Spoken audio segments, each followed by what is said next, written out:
एक ऐसा गांव जहां रात का अंधेरा कब्रिस्तान के भयंकर राज को छुपाता है और एक राक्षस जो कब्रों की रक्षा करता है। क्या एक ऐसी श्रापित जगह सच में एग्जिस्ट करती है? विकास जो अपनी क्यूरोसिटी और हिम्मत के साथ वहां जाने का फैसला करता है, उसे एक भयंकर सच का सामना करना पड़ता है जिससे कभी उसे छुटकारा नहीं मिलता। विकास ने जब उस राक्षस की आंखों में अपनी मौत की तस्वीर देखी तो क्या वो अपनी जिंदगी बचाने का रास्ता ढूंढ पाया? ये कहानी बस एक हॉरर कहानी नहीं, एक ऐसी ना भूलने वाली कहानी है। क्या आप भी इस कहानी का हिस्सा बनना चाहेंगे, जहां खौफ और सच्चाई एक साथ विकास की जान लेने के पीछे पड़ी? डर की इस नई दुनिया में आपका स्वागत है। आज की कहानी एक छोटे से गांव से शुरू होती है, जो गांव घने जंगल और एक पुराने कब्रिस्तान के बीच बसा था। गांव के लोग इस कब्रिस्तान से काफी डरते थे क्योंकि उनका मानना था कि यहां एक राक्षस का बसेरा है जो उनकी कब्रों की रक्षा करता है। गांव में हर रात कुछ अजीब सा सन्नाटा छा जाता। गांव के लोग भी रात होने से पहले अपने घरों में बंद हो जाते और ऐसे ही कहानियां उनके बीच घूमती रहती थी। एक राक्षस, एक आदमखोर जो कब्रिस्तान का मालिक था। विकास एक यंग कॉलेज पास आउट था। उसका बचपन से ही एक ही सपना था, बड़े होके सुपरनैचुरल चीजों को एक्सप्लोर करना। कॉलेज के लास्ट ईयर में उसने किसी से यहां के बारे में सुना था और उसने तभी डिसाइड कर लिया था कि वो यहां जरूर आएगा, यहां की कहानी का सच जानने। विकास ने अपने बैग में अपना रिकॉर्डर और कैमरा डाला और उस गांव की तरफ निकल गया। गांव पहुंचने के बाद ही विकास को उस गांव के डर का एहसास हो गया था, क्योंकि गांव की गलियां खाली थी और सब अपने घरों में बंद हो गए थे। वहां ऐसा लग रहा था जैसे हर एक इंसान के चेहरे और बदन पर खामोशी और डर का साया था। विकास को ऐसा महसूस हो रहा था जैसे कुछ भयंकर चीज अंधेरे में उसकी ओर आ रही हो। रात के वक्त सभी घरों के दरवाजे बंद थे और गांव के कोने कोने में एक अजीब सा सन्नाटा छा गया था। विकास ने एक पुराने आदमी को देखा जो कब्रिस्तान के पास एक पुराने डंडे के सहारे बैठा था।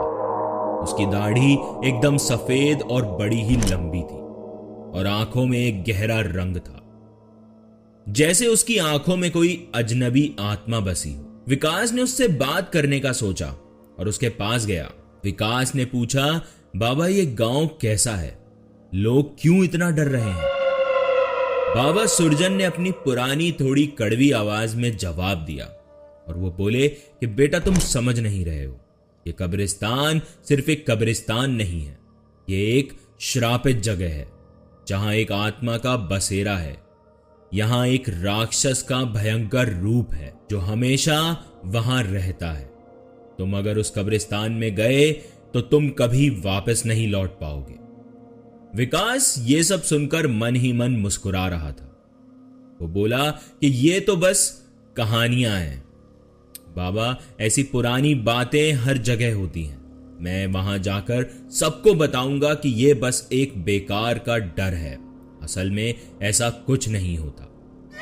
विकास की बात सुनकर सुरजन के चेहरे का रंग उड़ गया और वो बोले कि तुम नहीं समझ रहे हो। जब तुम वहां जाओगे तो तुम्हें पता चलेगा यहां के लोग ऐसे ही अंधेरा होने से पहले अपने घरों में नहीं जाते हैं। तुम्हें जो समझना है समझो, लेकिन तुम फिर भी वहां गए तो तुम्हारा वापस आना मुश्किल ही नहीं नामुमकिन होगा।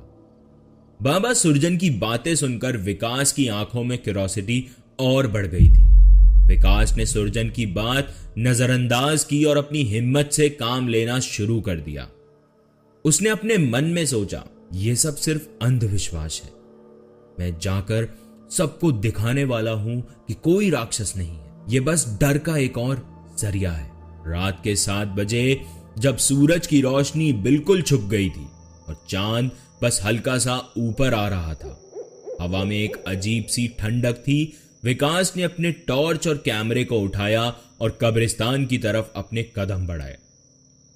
जंगल के रास्ते से गुजरते वक्त उसने देखा कि रात और भी गहरी होती जा रही है। जंगल में सिर्फ पत्तों के खिसखिसाने और दूर एक उल्लू की आवाज उस रात को और भयानक बना रही थी। जैसे ही वो कब्रिस्तान के गेट के पास पहुंचा, एक पुराना और भयानक गेट उसके सामने था।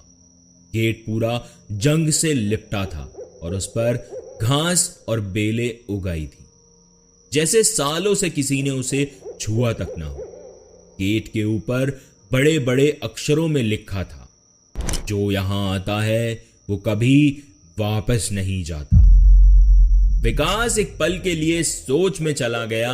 उसने अपनी टॉर्च की रोशनी उस बोर्ड पर डाली और दोबारा पढ़ा। इस बार उसका दिल की धड़कन थोड़ी तेज हो गई। डर एक पल के लिए उसके दिल में घुस गया, लेकिन उसने अपने मन को संभाला और आगे बढ़ा। गेट के अंदर का नजारा और भी ज्यादा भयानक था। अंदर का माहौल पुराना और बड़ा ही डरावना था। कब्रिस्तान में हर जगह पुरानी कब्रें थी, जिनमें से कुछ जमीन के अंदर धंस चुकी थी और कुछ पे पत्थर के टुकड़े बिखर गए थे। सर्दियों का मौसम था और पूरा कब्रिस्तान धुएं और धुंध से लिपटा हुआ था। धुंध इतनी घनी थी कि टॉर्च की रोशनी भी बस कुछ ही दूर तक पहुंच रही थी। कब्रिस्तान के कोने कोने से पत्तों के खिसकने की और जमीन के अंदर से आती हल्की हौली आवाजें सुनाई दे रही थी, जैसे कोई यहां अभी भी छुपकर रह रहा हो। एक पेड़ के नीचे मुरझाया हुआ फूलों का गुलदस्ता पड़ा हुआ था। विकास ने सोचा कि ये किसने रखा हो? क्या यहां अब भी कोई आता है? थोड़ा आगे जाके उसने देखा कि एक पुरानी कब्र के पास कई सारे पंछी मरे पड़े हुए हैं। विकास का हाथ अपने आप कैमरे तक गया, लेकिन उसके हाथ कांप रहे थे। डर तो था, लेकिन क्यूरोसिटी उससे आगे खींच रही थी। उसने धीरे से अपने आप से पूछा कि यहां क्या होने वाला है, और एक गहरी सांस लेकर आगे बढ़ा। उसने अंदर एक पुराना पत्थर का स्ट्रक्चर देखा, जो शायद एक छोटी सी जगह थी जहां कब्रिस्तान के लोग बैठते होंगे या किसी रस्म के लिए यूज करते होंगे। पुरानी दीवारें टूट चुकी थी और उस पर जैसे खून के पुराने धब्बे लग रहे थे, जो अब सफेद और काले दिखाई दे रहे थे। जैसे ही विकास और आगे बढ़ा, उसने देखा कि कब्रिस्तान का माहौल कुछ और ही कह रहा था। यह सिर्फ एक कब्रिस्तान नहीं, एक कहानी थी जो जमीन के नीचे दबी हुई थी, और वो कहानी जानने के लिए विकास अब बेकाबू हो रहा था। विकास धीरे धीरे आगे बढ़ता गया। कब्रिस्तान के बीच उसने एक विशाल पुराना पेड़ देखा, जो अंधेरे में एक अजीब सी रोशनी दे रहा था। पेड़ के चारों तरफ जमीन उजड़ी थी। पेड़ की जड़ों ने जमीन के ऊपर से एक पुरानी कब्र को जकड़ रखा था। मानो ऐसा लग रहा था कि पेड़ उस कब्र की रक्षा कर रहा हो। विकास जैसे ही उस पेड़ के करीब पहुंचा, उसने देखा कि पेड़ के तने पर गहरी दरारें थी और उनमें से लाल सुर्ख खून टपक रहा था। पेड़ के नीचे एक पुराना पत्थर रखा था, जिस पर अक्षर घिसे हुए लग रहे थे, मगर अब भी एक लाइन नजर आ रही थी। वहां लिखा था, जो इस पेड़ की छांव में आ गया, वो इस कब्रिस्तान में समा गया। अचानक से पेड़ के नीचे की जमीन हिलने लगी। एक तेज और भारी आवाज ने उसके कान फाड़ दिए, जैसे कोई अंदर से चीख रहा हो। पेड़ की जड़ें और ज्यादा हिलने लगी और फिर एक विशाल साया जमीन से बाहर निकला। उस साए का रूप धीरे धीरे साफ होने लगा। उसका चेहरा विशाल और भयंकर था। लाल आंखें, नाखून जैसे तलवार, और पूरा शरीर जैसे किसी जंगल के जानवर का हो। उस राक्षस ने एक गूंजती हुई आवाज में कहा, तू यहां क्यों आया है? तुझे पता भी है ये जगह किसकी है? विकास की सांस रुक गई। उसका कैमरा उसके हाथ से गिरते गिरते बचा। धड़कन इतनी तेज थी कि उसे लग रहा था जैसे अभी उसका दिल उसके सीने से बाहर आ जाएगा। लेकिन उसने अपनी हिम्मत को संभाला और राक्षस की आंखों में देखते हुए बोला, मैं यहां तुम्हारी कहानी जानने आया हूं।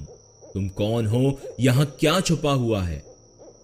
राक्षस हंसने लगा, एक ऐसी हंसी जो कब्रिस्तान के कोने कोने में गूंज उठी, जैसे कब्र के अंदर दफन लोग भी सुन रहे हों। राक्षस ने थोड़ा घूर कर कहा, मैं ये जगह का रक्षक था। मैंने यहां की कब्रों की रक्षा की थी, लेकिन गांव के लोगों ने मुझे बेइज्जत कर दिया। उन्होंने मुझे जिंदा दफना दिया और मेरी आत्मा शापित हो गई। अब मैं इस कब्रिस्तान का मालिक हूं और जो भी यहां आता है वो मेरे जैसा ही हो जाता है। विकास ने डर और क्यूरोसिटी में अपनी जगह से हिलते हिलते पूछा, ये सब क्या है? ये पेड़ और तुम दोनों का क्या कनेक्शन है? राक्षस ने जवाब देने की बजाय अपना हाथ पेड़ की तरफ बढ़ाया। उसके बड़े और जादुई नाखून पेड़ की जड़ों को छूने लगे और तभी जमीन के नीचे से एक और चीख उठी। विकास की रूह ठंडी पड़ गई। पेड़ की जड़ों ने विकास की तरफ बढ़ना शुरू कर दिया, मानो ऐसा लग रहा था कि वो पेड़ भी एक आदमखोर था। जमीन के नीचे से एक और साया निकलने लगा। वो साया मानो ऐसा लग रहा था कि जैसे विकास उसका नया शिकार हो और उसने उसके लिए ही वहां रूप लिया हो। उस साये ने विकास की टॉर्च की रोशनी को चुरा लिया और कब्रिस्तान एकदम अंधेरे में डूब गया। विकास चिल्लाया, ये सब क्या हो रहा है? राक्षस की गूंजती आवाज उस अंधेरे में फिर उठी। इस हमले का मतलब था कि अब विकास को कब्रिस्तान का हिस्सा बनकर यह राज समझना पड़ेगा, लेकिन हर सच की कीमत होती है। विकास का मन अब एक ही सवाल कर रहा था, क्या यह जगह मुझे खा जाएगी या मैं यहां से बचकर निकल पाऊंगा? विकास ने पेड़ के नीचे की जमीन को गौर से देखा, जहां एक अजीब सी चमक रखने वाली छोटी सी मूर्ति दफन थी। उसने टॉर्च की रोशनी उस मूर्ति पर डाली और एक अजीब सी गर्म हवा उसके चेहरे तक आई। मूर्ति एक जानवर और इंसान का मिश्रण लग रही थी। राक्षस ने एक तेज हंसी के साथ कहा, यह सब धोखा है। तुम समझ भी नहीं सकते कि यह मूर्ति क्या कर सकती है। तुम्हें लगा कि तुम मुझे हरा सकते हो। विकास ने मूर्ति उठाई ही थी कि राक्षस के पैर जमीन के अंदर घुसने लगे और उसकी लाल आंखें और तेज चमकने लगी। हवा में एक और चीख गूंजी और पेड़ की जड़ें विकास की चारों तरफ घुमाव लेने लगी। विकास ने मूर्ति को जोर से जमीन पर फेंका और अचानक से एक चमकता गोला उस पेड़ के बीच से निकला। जमीन का हिलना और तेज हो गया था और पेड़ के अंदर से एक और साया निकलने लगा, लेकिन यह साया राक्षस का रूप नहीं बल्कि एक और शक्ति का था, जो मूर्ति के तोड़ने के बाद जाग गई थी। विकास के पास वक्त कम था। उसने मूर्ति के पास पड़ा एक और पत्थर उठाया और उसने राक्षस की तरफ उछाला। पत्थर के लगते ही एक तेज रोशनी राक्षस के चारों तरफ फैल गई और वो जोर से चीखते हुए जमीन के अंदर धंस गया। राक्षस की आवाज कब्रिस्तान के कोने कोने में गूंज रही थी, ये अभी खत्म नहीं हुआ, मैं फिर से लौटूंगा। जमीन एकदम शांत हो गई। विकास ने मुश्किल से अपने पैर संभाले और कैमरा उठाकर वहां से भाग निकला, लेकिन उसका दिल अब भी सोच रहा था, क्या मैंने सही किया? क्या सच में यह सब खत्म हो गया या ये बस एक शुरुआत है? वापस लौटकर विकास ने राक्षस की कहानी दुनिया के सामने लाने के लिए अपने ब्लॉग पर एक डिटेल आर्टिकल लिखा। उसने पुराने गांव के लोगों की गलतियों को हाईलाइट किया और सबको समझाया कि किस तरह एक राक्षस को बेइज्जती और अत्याचार ने एक श्रापित राक्षस में बदल दिया। ये ब्लॉग वायरल हो गया और लोग इस कहानी पर विश्वास करने लगे। लेकिन एक रात जब विकास अपने ब्लॉग पर नए कमेंट्स पढ़ रहा था, उसका लैपटॉप अचानक बंद हो गया। रूम में एक अजीब सी ठंडक फैल गई। उसने लैपटॉप फिर से स्टार्ट करने की कोशिश की, लेकिन जैसे ही स्क्रीन ऑन हुई एक वीडियो प्ले होने लगा। वो वीडियो कोई आम वीडियो नहीं था, वो वही रिकॉर्डिंग थी जो विकास ने उस कब्रिस्तान में अपने कैमरे से की। उस कैमरे का एंगल पेड़ के नीचे से ऊपर की तरफ था और धीरे धीरे एक परछाई उस वीडियो में दिखने लगी। उसका दिल धड़कने लगा और फिर एक लाल रोशनी स्क्रीन पर छा गई। अचानक एक भारी आवाज उसके स्पीकर से गूंज उठी, तू समझता है कि ये खत्म हो गया? मैं एक कहानी नहीं हूं, तू अब मेरी कहानी का हिस्सा बन चुका है। लैपटॉप की स्क्रीन फिर से काली हो गई, लेकिन इस बार स्क्रीन पर विकास की अपनी तस्वीरें थी, लेकिन उसकी आंखें लाल थी, बिल्कुल राक्षस की तरह। उसका दिल एक मोमेंट के लिए रुक गया। वही वक्त था जब उसने अपने पीछे किसी की सांस की गर्म हवा महसूस की। धीरे धीरे उसने मुड़कर देखा और सामने वही राक्षस खड़ा था। रूम का दरवाजा जोर से बंद हो गया और एक तेज चीख ने पूरे मोहल्ले को हिला दिया। उस रात के बाद विकास कभी दिखाई ही नहीं दिया और उसका ब्लॉग एक श्रापित साइट के रूप में मशहूर हो गया। लोग कहते हैं कि जो भी इस ब्लॉग को खोलता है उन्हें विकास की लाल आंखों वाला चेहरा नजर आने लगता है। क्या आप भी ऐसे हॉरर ब्लॉग्स पढ़ते हैं? अगर पढ़ते हैं तो ध्यान रखें, अगली बार आपको सोते समय विकास की लाल आंखों वाला चेहरा नजर ना आए।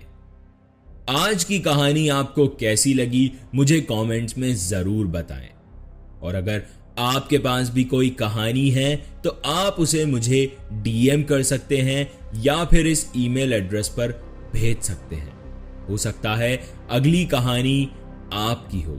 एंड गाइस, हमारे पॉडकास्ट को स्पॉटिफाई पर रेट एंड फॉलो जरूर करें और अगर आप ये कहानी YouTube पर सुन रहे हैं तो हमारे चैनल को सब्सक्राइब करें और कहानियों की लेटेस्ट अपडेट्स के लिए नोटिफिकेशन बेल आइकन जरूर दबाएं। आप इन हॉरर कहानियों को हमारे इंस्टाग्राम हैंडल पे रील्स पर भी देख सकते हैं। हमारे चैनल पे ऐसी कई सारी हॉन्टेड स्टोरीज अवेलेबल हैं।